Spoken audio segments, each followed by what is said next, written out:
Hello, I'm Colin Kelly. Well, we've now published 20 episodes of the Froebel Trust podcast, and we're taking the opportunity to look back at what all our guests throughout the series so far have taught us about the Froebelian approach and what it can offer early childhood educators, parents, and anyone working with young children. We're going to be reflecting on the difference practicing a Froebelian approach can make to children in the here and now, and how starting where the child is, focusing on their interests, abilities and needs right now, can best prepare them for the future. Throughout the podcast so far, we've spoken with experts across early years education and covered a lot. So this episode, and others to follow, will be a summary of what insights have been shared about certain topics. They're designed to be an introduction to the topic, and if you want to know more about what a particular guest says, I'd recommend going back through our catalogue of episodes and listening in full. Well, in this episode, we're looking at communication and forming relationships. Froebel recognised that children thrive when they are emotionally secure and in close relationships with others, educators, families and carers. The Froebelian approach is relational. He viewed children as holistic beings who learn through their connections with people. Now, it's important to mention that Froebel also spoke about relationships in the sense of children's relationships with nature and the world around them. In this episode, we're going to be focusing on relationships between people, and specifically between children and adults. Well, let's dive right in with those first relationships and find out how early educators can start helping children learn about communication and relationships. With more under twos now in early years settings, let's hear from Dr. Julia Manning-Morton, author, trainer and lecturer in early childhood, and Dr. Caroline Gard, researcher and senior lecturer in early childhood education and author of the Froebel Trust pamphlet Thinking About Babies, which is free to download. Here are some clips of what they had to say about relationships and communication with babies in episode 11, Time to Focus on Babies in Early Years Settings. When a child has that one-to-one nurturing time with a caring adult, it kind of fills them up with the self-confidence that and then enables them to go out into the playroom and be with the other children. And these times are the key times for their learning. I think one of the key things that we go back to what Froebel writes about children and their first relationship with their family. He talks very much about the parents being the sun that draws the baby out into the social world. In my writing, I've talked about the fact that as educators, we have a responsibility to be that sun, to bring the child out into the climate of the nursery, however that climate may be. And it's very, very important, as Julie has highlighted, to have the time through caregiving routines to establish that connection with children, the relationships which are so fundamental. The research that I've done highlighted very much that very often it's the nappy changing time is that one-on-one, and perhaps the only one-on-one time that the baby might get and receive across the day. Interestingly, at no point during my 6 months in each of the settings that I was working in did any of the babies cry during a nappy change. And I think that says an awful lot about their voice and how they find those times, that they are positive experiences for those children. They are times where they feel connected and they are forming and establishing a history, a relationship with the educators who are caring for them, which is the roots and the grounding for them to then form relationships with the other people, the other babies in the room that they sort of socialise with. So let's build on that notion of educators' responsibility to be that sun, how it helps children, and how realistic it is in early years settings today. Here's what Dr. Peter Elfer, Honorary Research Fellow and author of Talking with Feeling in the Early Years, shared in episode 7 of the podcast on nurturing relationships and the key person role. He explained how, in a Froebelian approach, a child who feels known, understood, and responded to develops the self-confidence required to explore new environments, and the key person role is central to this. I think it's more vital than ever. We absolutely must afford it. And yet there are huge obstacles And one of the things that was so brilliant about Froebel was that he really understood this. We're going back, 150 years. He's a historical figure, but his foresight, his understanding was incredible. And he understood in a really sort of deep down way that for every child, every human being, what really matters is to feel known by somebody, understood and responded to. And if you don't have that, and we all need it, you don't have anything. It's almost as important for life as food and water to feel attended to. I mean, Froebel had a tragic childhood. His mother died, so I wrote out a quote from him. But he said, "Soon after my birth, my mother's health began to fail, and after nursing me 9 months, she died. This loss, a hard blow to me, influenced the whole environment and development of my being. I consider that my mother's death decided more or less the external circumstances of my whole life." Now that's an incredible experience for him to write about in his autobiography as an adult. And it's clear that relationship with his mother was really fundamental to his whole life. Now, I'm not saying when children go to nursery that because they're leaving their family are somehow dying. But for a baby or a very young child, it can feel like that. And then to have the attention of a key person is really enormously important. So to answer your question, can we still afford it? We've got to afford it. We've got to find a way of affording it. It's fundamentally Froebelian. It's absolutely core.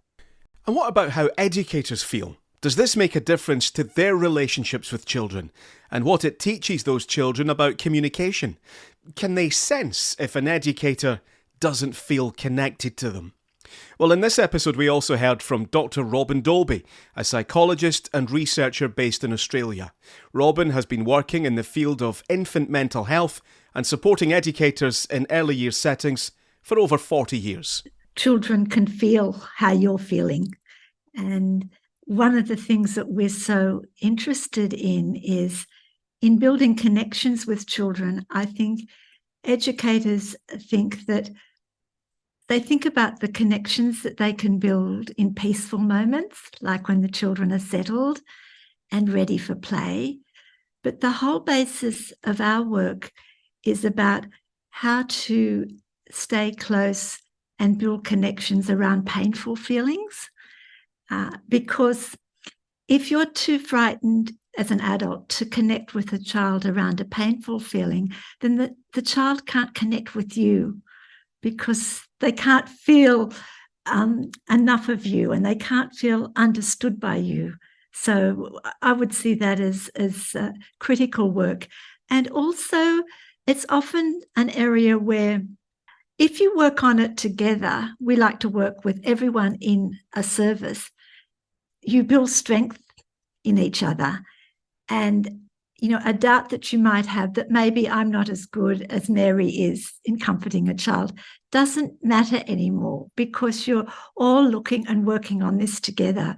So we find that working together, building this secure-based culture around the idea of making connections around painful moments. The ones that we focus on are at the start of the day when the children are saying goodbye to their mum and dad. And then when the parents leave, the young children still have to work out how they get into peer play.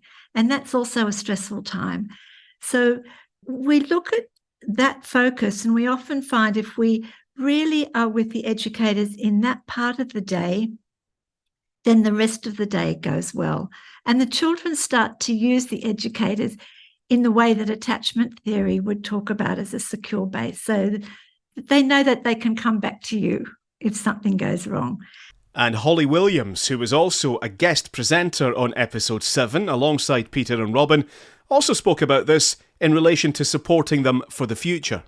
Holli is a Froebel Trust travelling tutor and head of schools at Linden Tree Nursery Schools, a group of Froebelian nursery schools in South London. I really hope that there's more of an emphasis on the relationships with young children, because that's what quells young children's anxiety. That's what supports them to go on to school and the rest of their lives. It's not just about school readiness. We're supporting these children for the rest of their lives, giving them the tools to be able to deal with conflict, to make positive relationships. In episode 19, Dr. Karen Vincent expands on the importance of relationships for supporting children having big emotions as they grow older. She explains how when children feel emotionally held by an educator, they are in the right frame of mind to learn and can better navigate the social whirlpool of a busy classroom. Through positive relationships with adults, children learn how to navigate conflict and form their own positive connections with peers. Feeling cared for and considered helps keep a child in a safe place emotionally, which is the right frame of mind for learning and building resilience. Karen Vincent spoke about this in episode 19. When I look at coverage in the media about education, and I hope it's not too much of an issue in the early years, but it might be, and it's certainly an issue in primary and secondary schools, is educators saying that they are facing violence. Can the Froebelian approach help with that, Karen, or is that asking too much of it? I think it's very socially and emotionally based. It's very much about that young child's well-being. And I think, if you can enable that child to feel safe, cared for, thought about, considered, I think, that will go so far to enabling them to be in the right frame of mind, to be learning. Yes, there can be violence. Verbal violence, physical violence. Children come from so many backgrounds. We have lots of children who have experienced violence in their own domestic situations or in their countries, different countries, if they've come to live here with their families. But I think Froebel offers a way of giving them, I suppose, space to develop at their own pace. It's not about adults deciding what that child needs. It's about the child communicating that through their behaviour and through their actions. And Froebelian educators are very adept at interpretation. They're full of respect, I think, for the child, which enables that child to develop in whichever way they need. So I do think to some extent it can help to address some of those concerns because it keeps the child in a safe place. And what about relationships and role models for young children? In episode 8, Pete Moorhouse, a Froebel Trust travelling tutor, author, and an early years creative consultant who works with schools and educators in early years settings all over the UK, and Matt Langton, educator at Outdoor Owls, an outdoor-based early years setting in South London, speak about the role of relationships with male educators. Children will come into contact with different sexes, whether that be other children or teachers as they go on to school. So let's hear what Pete and Matt had to say on the role gender plays in developing emotional and social skills. And I think, it's important to have positive role models. I mean, a lot of children won't have any men in their lives. I mean, I've had quite a lot of parents who've come to me in the past and said they really like it that there's men working within this setting because they have very little experience to having positive relationships with men in their children's lives. Let's bring in Matthew then. When you look at the work that you do at Outdoor Owls, and what you do in a typical day and the other members of staff around you. I'm not asking you to justify your position here, but do you think there is anything, I suppose, that is, I guess, uniquely male that you bring to the job that they wouldn't have if they didn't have you? We've had a big shift towards emotional competency in language and self-regulation. And I feel from personal experience from growing up, not having emotionally available men in my life has contributed to me not expressing myself quite as freely as I would.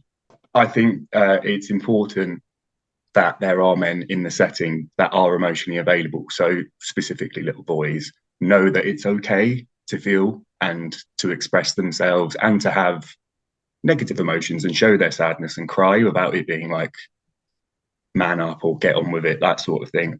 Men play in a different way to women as well. It's a lot more rough and tumble. It's a lot more physical.